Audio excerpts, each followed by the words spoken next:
It can work, but second half I just thought, after being in complete control in the first half, I think it just became a mess. As you say, complete control in the first half, and in the second half, when they know they need to go and get that second goal, not even a single shot on target, Owen. Yeah, they didn't create much from open play. Only really the one shot on target, the one they scored from. Yeah, he obviously had a game plan. You know, he wanted to play some longer balls, some more direct passes. Obviously, Harry Maguire came on at the end to hope maybe they could nick something, but they didn't really create anything else. I thought the first half they played really well. I think if they would have continued on, they probably would have gone on and scored another. Look, it's a tough place to go. They kept a clean sheet. They wanted 2 goals. Obviously, the reason this position because of the ridiculous penalty from the first game. But yeah, I thought the first half was great. Second half didn't really go to plan, I think, from what Erik ten Hag envisioned. OK, well, it does mean that Manchester United will have to play that extra playoff game in February against a team that has dropped down from the Champions League. More to come on that. We'll get the thoughts of Owen and Paul after the single goal. So, United and Real Sociedad have finished level on points and on their head-to-head record as well. So that means we go to goal difference to determine top spot. And as you can see, Real Sociedad are ahead by 1 goal, so they win the group and automatically qualify for the round of 16. Manchester United finished second. That means they'll play in the knockout playoff round. And this is who they could face next. It's going to be one of the teams that finished 3rd place in the Champions League. It makes for exciting games to come for Manchester United up against one of these lot: Ajax, Leverkusen, Barcelona, Sporting, Salzburg, Shakhtar Donetsk, Sevilla or Juventus. So a lot of good teams in there that Manchester United could be facing next. Before we get the thoughts of Owen Hargreaves and Paul Scholes, let's hear from one of the Manchester United squad tonight. They couldn't quite get the job done to finish top of the group. Bruno Fernandes has been talking to Becky Ives. But it's ultimately left you second in the group. What are your thoughts on that? No, obviously our goal for today was winning the game by 2 goal difference. We knew that we need that. I think we did a great game. We tried everything. At the end, we take a little bit more risks because was needed to score the second goal. But we won the game. It's a great win against a tough opponent.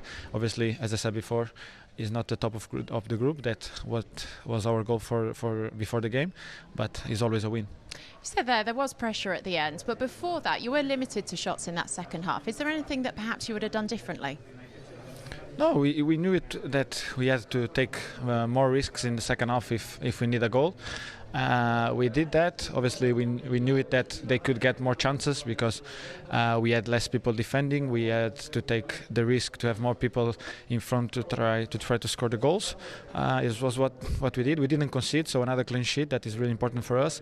And as I said before, is another win. So we keep winning. We keep this. We keep without losing games, and that is really important for the confidence of the team. For you today, you played on the right wing. Did you enjoy it?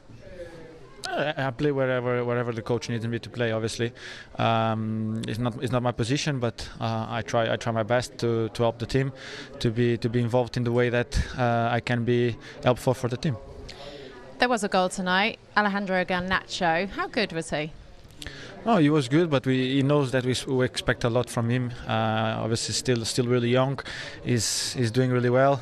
He had the beginning of the season not at his best. He's, in the tour he didn't have the best attitude that he should had, and that's why he didn't get his chances until now. He's getting his chances because he's training better. He's having a different attitude, and he's deserving his chances. Well, look, it is the playoff round for you. Have you paid much attention to the teams that have dropped down from the Champions League before tonight's game? No, we don't need to look at that because, as I said, our main goal was to go first, so we could avoid that. Now we have to play against one of them, but that's no problem for us if we want to win the competition. So we have to find good teams and in any moment of the competition. So as soon or later, we'll be ready for that. Lovely. Bruno, thank you very much. Well, a couple of really interesting comments there from Bruno Fernandes. First of all, what do you make of what he said about Garnacho there and his problems with his attitude? Well, he said that was pre-season, didn't he? So he was obviously a little bit big for his boots. He's kind of saying maybe a little bit above his station. I think he did go with Argentina or someone playing with Messi. So maybe he thought he's coming back and this is me, I'm part of this team. But he's a young lad, he's going to learn. It's obviously his attitude has changed. And we're seeing the benefits of that. He looks a really top-class young player, still a long way to go. He's 18 years of age, was really good last week in the home game, and scored a really good goal tonight. So, look, there was clearly an attitude problem, but it seems like he's got over it. How much of that change in his attitude could be down to the manager coming in? Probably is, yeah. But I think obviously he's playing for his country as well. So Scholes is right. I think a young player, especially a talented one like that, they always think they're ready. They always want to play. It doesn't matter who's in front of them. Probably sometimes it can rub the older players the wrong way. But we can go off the evidence that we see when he plays. He's played twice. He's been amazing. So credit to him. You get an opportunity as a young kid at 18 to step up. In the 2 games we've seen, he's been the difference maker. So. I'm proud of him. When you step on that stage as a young guy, with the young guys, you never know. It's sink or swim. And so far, he's done a great job. The other thing to pick up on there is that Bruno Fernandes comments on playing out of position tonight. You're not going to get the best out of him out there, are you? No. And I think he answered the question well. He did a job for his team, which I think he's that type of player. Right? But it's the last place he'll want to be. When you're a central player playing in the middle of the pitch, I've experienced it. Playing out wide is not where you want to be. You just see it as you're running up and down all the time. You can't really get involved in the play. And that was obvious tonight because he rarely created, rarely on the ball, and it's a difficult position when you're a central player. Yeah, Manchester United needed to win by a 2-goal margin to top the group, but they won by a 1-0 against Real Sociedad tonight. And it all had started so well, hadn't it, Paul Scholes? Comfortable in the first half and a brilliant debut goal from Garnacho. And at this point, the game seemed to be in control. Yeah, I thought the full first half, United were in complete control of the game. Bruno doesn't want to play on the right-hand side, but he did it and he did a job for the team. But Garnacho was a real threat again, as he was last week. Fantastic pass from Cristiano. I think it's that second touch, gets it out of his feet. And a really good finish. I thought the keeper could have done slightly better. I think he did make it quite simple.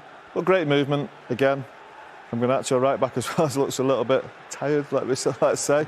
But that second touch is fantastic. I think that's what makes the goal. And I'm really pleased for the young lad. Look, he's been fantastic last week. Really good again. I thought it was the biggest threat again for United today. I thought it was the best forward player United had. And look, normally you'd be saying 1-0 away from home in Europe against a Spanish team is a really good result. Unfortunately, we know we needed the 2 goals, so it's probably not as good as we'd hoped it would have been. He was a bright spark out there, wasn't he, Garnacho? But why couldn't Manchester United be more effective going forward through him in that first half and even early in the second half too? Well, first of all, so in this competition, they're the best defence so far. Only 1 goal conceded, and they only conceded 2 in the whole competition, which is a joint best. So I think maybe Erik ten Hag thought defensively they're a really good side. Maybe we'll play a little bit longer. Maybe saw a little bit of vulnerability in heading the ball. They played a lot more longer balls today than they have in, I think it's the most they played in over a year. And you can see Erik ten Hag, he was quite clear. This is 30 seconds into the game. Back to David De Gea and the long diag. I think they thought with Cristiano especially up there that they had an advantage. Martinez played some fantastic long balls in the game, some long diags, and they were looking for it. Look, Cristiano almost gets in again there. They didn't create a ton from open play. I think that was given offside. But there was moments where the long ball was causing Real Sociedad issues. That one from Eriksen Scholes is just a tiny bit long, but it felt like they were looking for it today. Yeah, they were a lot more than we'd usually see. And obviously bringing Maguire as well, you felt that was the plan. But I think you have to give credit to Sociedad. When they were doing that, I thought Sociedad defended it really well. I thought they were brave. I thought they headed the ball away. And the plan didn't really work, except for the second half especially. This is where Maguire comes on. Yes, he wins this, but it's not really effective to deal with it really well, Sociedad. And I was just surprised they went away from that first half performance where they were in complete control. He did make subs to try and change it, but it didn't really work. He said before the game, Erik ten Hag, that he needed to try a different approach. They needed to go for it. He then tried to change things up in the second half. Was that down to the fact that Real Sociedad were dealing with those long balls quite effectively? Well, I think he thought, I'll take a defender off in Lindelof, I'll bring in Scott McTominay. I'll take a midfielder off in Van der Beek and bring on an attacker and Marcus Rashford. So in essence, you could say they're both positive changes because he wanted a goal. He went from a back 4 to a back 3. but they didn't really, felt like the rhythm kind of went. Everybody was in a slightly different position, and they didn't really create much from that point. Obviously, Maguire on at the end was for, get some long balls in, get the ball in the box. But Scholes is right. Real Sociedad defended the box really well. We can see why they've conceded the fewest goals in the competition. And it just fizzled out. We felt like, the first half felt like the second goal would come. Didn't in the second half, it just didn't materialise. OK, well, let's get the thoughts of the Manchester United manager, Erik ten Hag. He's been talking to Becky. Well, Erik, it was a win, but ultimately not quite enough to achieve the task you wanted tonight. How do you feel? You not always get what you deserve, so is football. When you first leg, you get the penalty. What isn't the penalty? Today we win. So I'm happy with that. I'm happy with some other things like the performance from Garnacho. Donny back in the team. I think we make a really good goal with Garnacho. Some good chances as well. First half, the win from today. But of course, we are disappointed. We didn't score 2 goals because that is what we needed. Is Garnacho giving you a nice selection headache going forward? No, we need options, and we have problems there. Anthony not available. Anthony Martial not available. Jadon Sancho not available. So it's thin, but I'm really happy with the performance, and I hope he can keep the process going. He was a threat. He scored a goal. He was reliable defending. So if he can keep this going, I'm really happy. Was his goal the finish of somebody much older than his years, perhaps? The what? The finish of his goal. Yeah. Was that of somebody much older than his years? Oh, it was a great finish. That is definitely. I think it was a great attack over David De Gea, Bruno, Ronnie, and then the switch of play, and then the great finish was really enjoyable. On 60 minutes, you started to make the changes. Tactically, what was your thought process there? Yeah, to bring extra offensive players in, but I think in that moment we were a little bit too rash. Too erratic. We didn't work that good on the ball anymore, and so we bring less balls in the box. And when you do this, you need to come in the box, and that process didn't work well. I think the last 10 minutes we get again the ball in the box, and then we create also a good chance. But yeah, that was the idea. We have to take risk. That is what we did, and then keep the clean sheet very well. So Victor Lindelof wasn't injured or still carrying any of that illness? No. Look, it was a win tonight, and that has meant the momentum carries on because you are 9 unbeaten now. So is it a positive attitude still in the dressing room? Yeah, of course we are disappointed. We won't always be number one, and when we aren't, we are disappointed. But I said you some positives, and also we have to take that from San Sebastian as well. Lovely. Erik, thank you very much. Please. He talks there about the fact they needed to take risks, but he said at times it was too rash, too erratic. When you're forcing it like that sometimes, Paul, in a game, can it sometimes get a bit desperate like that? Is that how it felt? Yeah, well, that's the way it looked. We said in the second half, just looked a bit messy. That there was no real plan. It was just a launch up front and see if we can get onto second balls. It was a little bit League One, League Two-ish for me. Being a little bit disrespectful to them. To your Salford team? Yeah, we're a bit better than that. Yeah, look, there were positive substitutions. Don't get me wrong. Bringing a centre-half off is positive for a midfield player. Bringing Marcus on for Donny van der Beek is positive. I just don't think Marcus was in the right position. I thought Bruno on the right-hand side could have swapped easily with Marcus. Bruno was ineffective on the right-hand side. You know what, he probably knows he's going to be, and we all know he's going to be, but he's doing the job for the team, probably defensively. Bring him into the middle of the pitch, let Marcus get out wide. It makes you wonder, probably Marcus is carrying something. He probably didn't want him to stretch his legs down the outside, where Marcus is most dangerous. Once it's into the middle of the pitch, Marcus has to take a touch, beat a man, beat 2 men. He's capable, but it's not his best position. Getting Bruno in that position would have been much better, I thought, and it gave the team a little bit better shape. He talked before the game, Erik ten Hag, about the fact that, there's difficult games coming up. Aston Villa twice on the way, Fulham before the World Cup break, and that's why he didn't start Marcus Rashford. That's what he said before the game. But as Paul says there, do you feel like he got that wrong? Because you look at the injuries, obviously Anthony's not playing, Anthony Martial is out, Jadon Sancho's out. I don't think you can afford to lose Marcus. If maybe there is a little bit of something there, you have to be careful. So I can understand why he did it. And he kept saying yesterday and he said today before the game, he had a plan. And I think that plan was to keep it as it was and maybe Marcus come in the game and get the second goal. he tried. You know, the plan was there. It just didn't materialise. But I just think United are in a good way. You know, to go, Scholes, you mentioned, you go there and you win, you keep a clean sheet. Martinez looked fantastic again today. David made some big save. Casemiro looked great again. Dalot looked good in a back three as well. Luke Shaw, I thought, played fantastic. So there's a lot of positives.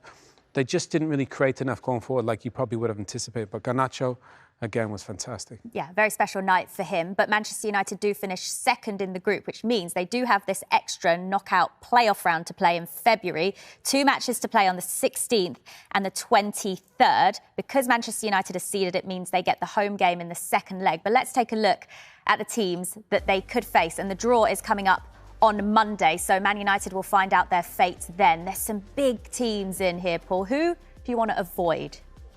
Who do you want to avoid? Look, I think Barca. Look, I loved them to drive. I've said it a few times. I loved them to play against Barca. It just gets the juices flowing, gets the atmosphere going at either ground. I think they're capable of beating them, but Barca on the other end are a really good team. We know that. They're probably the only one who I think you would probably want to avoid as much as I want to play against them. Do you know, I've just got a feeling they're going to get Ajax. Well, it's kind of written, isn't it, Owen? Ten Hag against his old club. Well, I'm not like Scholes. I hope they avoid Barca. Get Barca in the final. Don't want to play Barca because that could be a really hard game. But they're all really good sides, good footballing sides with good managers. Juventus, Sevilla, Shakhtar. I'll be honest, there's no easy ones. Sporting were great in Tottenham's group, so no easy ones. Made it a little bit more difficult than it needed to be. But in the end, I think they're favourite, regardless who they play outside of Barca. Do you echo that? You think United are still favourites to go all the way? Yeah, along with Barcelona, as I keep saying. I think them other teams, United are more than capable of beating them. Sevilla have a great experience. Juventus, obviously, a big club, but struggling. I'd fancy them to beat the rest of them. Barcelona, again, will be tricky, but I'd like to see that game.